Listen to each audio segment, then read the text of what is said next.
Hello students! So today we're going to talk about connectors and transitions that we can use for comparison in order to write our comparison essay. Now first we need to talk about why.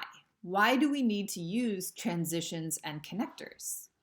Well, transitions and connectors do a few things. Firstly, they help us move smoothly from one subject to another. So if we want to compare my sister and my brother, in order to talk about the similarities or differences, we use a connector or transition to make that more smooth. We can also help the reader follow our ideas better, right? So the reader is, again, trying to follow our essay. Transitions help them see what we're trying to explain to the reader. So here's an example. My brother is very tall and my sister is quite short. I could write a couple of sentences like this. My brother is very tall, my sister is quite short. But that doesn't really help the reader see my idea about my brother and my sister. Am I comparing? Am I contrasting? Am I saying that one's right and the other's wrong? By adding a transition in contrast, I'm showing the reader what I'm trying to explain. I'm showing that this is a transition of contrast, so I want to show the differences between my brother and my sister. My brother is very tall. In contrast, my sister is quite short. Okay, so again, that helps my reader see, oh, the writer wants to talk about how different their height is. Okay, so let's look at some examples. The first one we're going to talk about is transitions and connectors that compare. Compare means talk about similarities.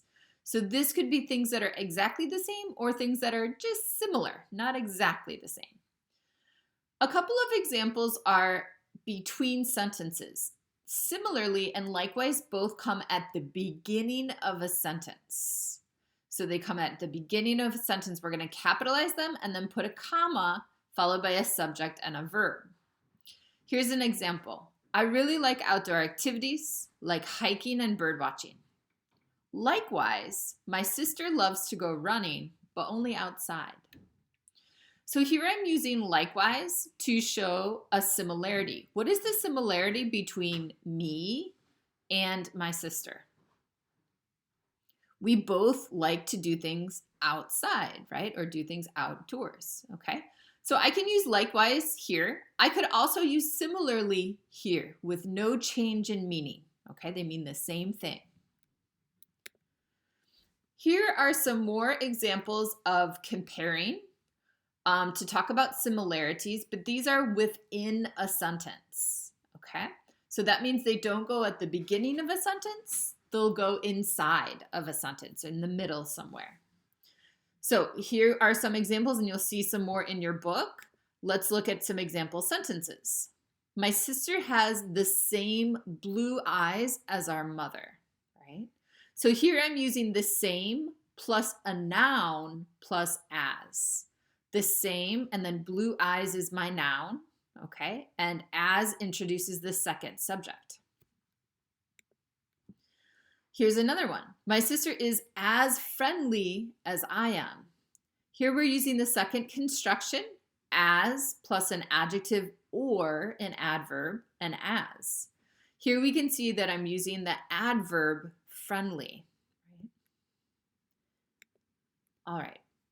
Next up, we're going to talk about contrasting. Contrasting means talking about differences. What is different between two subjects?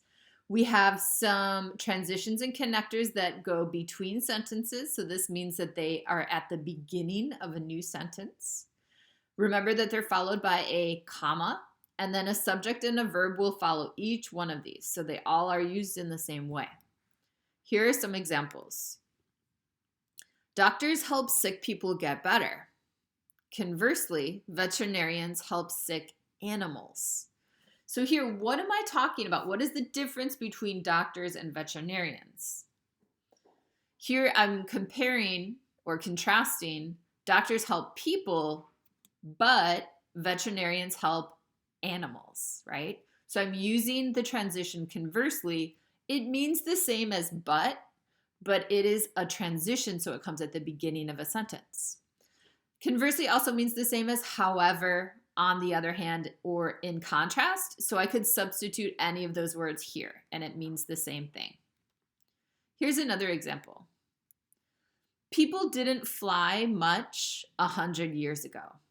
In contrast, people fly quite often nowadays. What are the two subjects that I'm comparing here? People 100 years ago and people nowadays, right? And what is the difference between them?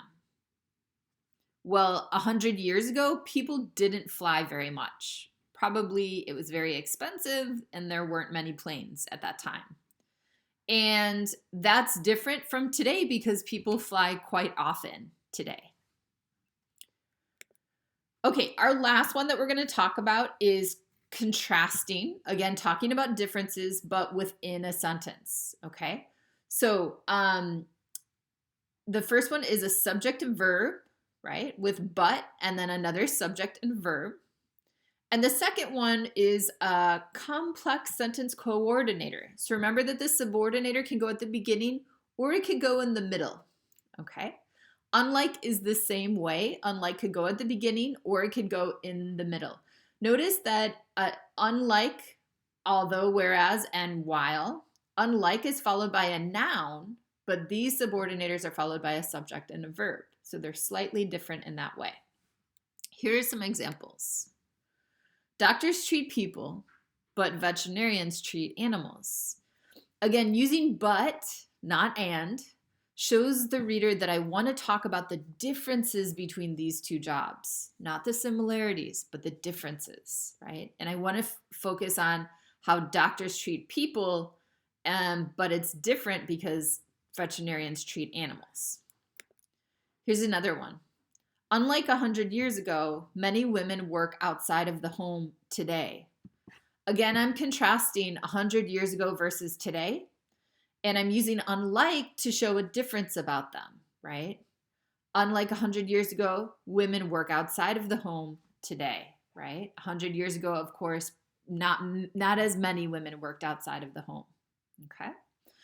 All right, students, so I hope that helps you see a little bit about words of contrast and words of comparison and how we can use transitions and connectors to help show relationships between ideas and help our reader follow what we're trying to say.